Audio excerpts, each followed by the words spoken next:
तो हाउसफुल 5 एक नए कॉन्सेप्ट के साथ रिलीज हुई है जिसमें ऑडियंस के पास चॉइस रहेगी कि वो ए क्लाइमेक्स वाली हाउसफुल 5 देखें या बी क्लाइमेक्स वाली, या अगर फिल्मी कीड़े हैं तो आप ए और बी दोनों देख सकते हैं। फिलहाल मैंने देखी हाउसफुल 5 ए, और इस समंदर के बीच हुए फन और मर्डर वाली इस कहानी पर हम चर्चा करेंगे।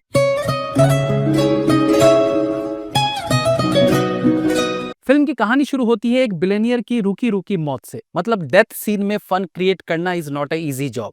तो शुरुआती सीन से आइडिया लग गया था कि फिल्म में हाउसफुल सीरीज वाला जो एक फ्लेवर होता है, जहां कॉमेडी में एक मैडनेस होती है, वो यहां भी देखने को मिलने वाली है।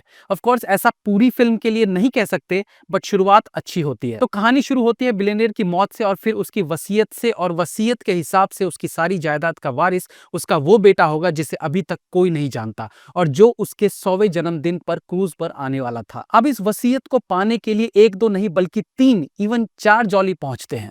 चौथा जॉली सरप्राइज है जो आप खुद देखिएगा।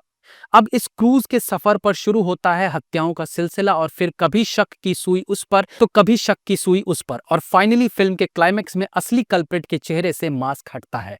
फिल्म का स्क्रीन पे ठीक ठाक है। अनेकों मौकों पर कॉमेडी और थ्रिलिंग सीन एक दूसरे की सहायता करते दिखते हैं। फिल्म के कुछ फनी मोमेंट्स ठहाके लगाने पर मजबूर करते हैं, तो वहीं कुछ फनी सीन्स से फन गायब होता दिखता है।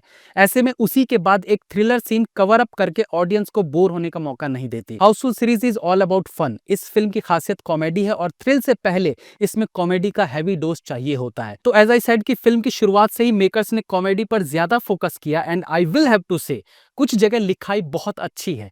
जैसे कि रितेश देशमुख की लाइंस, जहां वो दो चीजों के बीच कंफ्यूजिंग लाइंस बोलते रहते हैं। हाँ, ये जरूर है कि कभी कभी अच्छी लाइंस, सही डायलॉग डिलीवरी और सही टाइमिंग के बावजूद फॉर अननोन रीजंस उतनी इफेक्टिव वो नहीं बन पाती है, बट स्टिल फिल्म में अनेकों कॉमेडी सीन्स एंटरटेनिंग लगते हैं। वहीं ट्विस्ट एंड टर्न्स कहानी में रोमांच बनाने का काम करते हैं।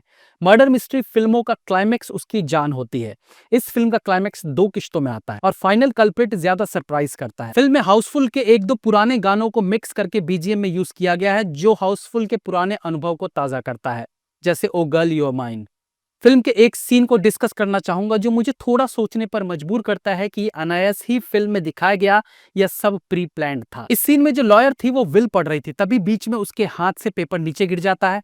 लॉयर जो लड़की थी उसने थोड़े खुले गले के कपड़े पहने हुए थे, तो जब भी वो झुकती सारे मर्द उसको गौर से देखने लगते, और एक जो दूसरी लड़की वहां पर थी वो अनकंफर्टेबल फील करने लगती कि कैसे सारे मर्द उसके झुकते ही उसे घूर कर देखने लगते हैं। अच्छा, इस सीन की खास बात यह थी कि जो लड़की लॉयर के झुकने से परेशान हो रही थी, उसने खुद उस लॉयर से भी ज्यादा रिवीलिंग टॉप पहना हुआ था, और 2 बार जब लॉयर पेपर उठाने झुकी तो सारे कैरेक्टर्स उसे गौर से देखते, बट ऑडियंस उस झुकने वाले सीन को उतना क्लियरली नहीं देख पाते, क्योंकि जब वो झुकती तो बाकी एक्टर्स के रिएक्शन दिखाए जाते। लेकिन जब ये सीन खत्म हुआ तो सब कैरेक्टर्स वहां से चले गए, और लास्ट में वो लॉयर जब जाने लगती है तो पेपर एक बार फिर गिरता है, लेकिन इस बार कैमरे के सामने। यानी इस बार उसका झुकना ऑडियंस के लिए था। लग रहा था मानो मेकर्स ऑडियंस को कह रहे हो, रुक जाओ, तुम्हें भी देखने को मिलेगा। ऐसे ही एक और सीन है जहां जॉनी लीवर कपड़े उतार के शावर लेने आते हैं, बट बाद में उसे पता चलता है कि वो तो किचन है। अब एक टेबल पर जॉनी लीवर नंगे बैठे थे, और उनके आगे एक और टेबल थी जहां पर बहुत सारी सब्जियां रखी हुई थी। अब कैमरा उन सब्जियों को फोरग्राउंड में रखकर जॉनी लीवर का नीचे का पार्ट छुपाता है, और वो लौकी एग्जैक्ट उस जगह थी जहां आई जस्ट वॉन्ट टू से कि ये दोनों बातें डिसाइडेड थी कि ऐसे ही दिखा दी गई या बस हो गया। बट एक बहुत बड़े एक्टर ने मेरे से कहा था कि फिल्म में कुछ भी अपने आप नहीं हो जाता, सब प्री प्लान्ड होता है। एनीवेज, एक्टिंग की बात करें तो अक्षय कुमार अपनी टाइमिंग के बलबूते कॉमेडी को बेहतर बना देते हैं। उनके हिस्से की कमजोर लिखाई को भी वो अपने एफर्ट से अच्छे दृश्य में कन्वर्ट कर लेते हैं। हाँ, कुछ जगह it doesn't works, but still वो मैक्सिमम जगह फैबुलस लगे हैं।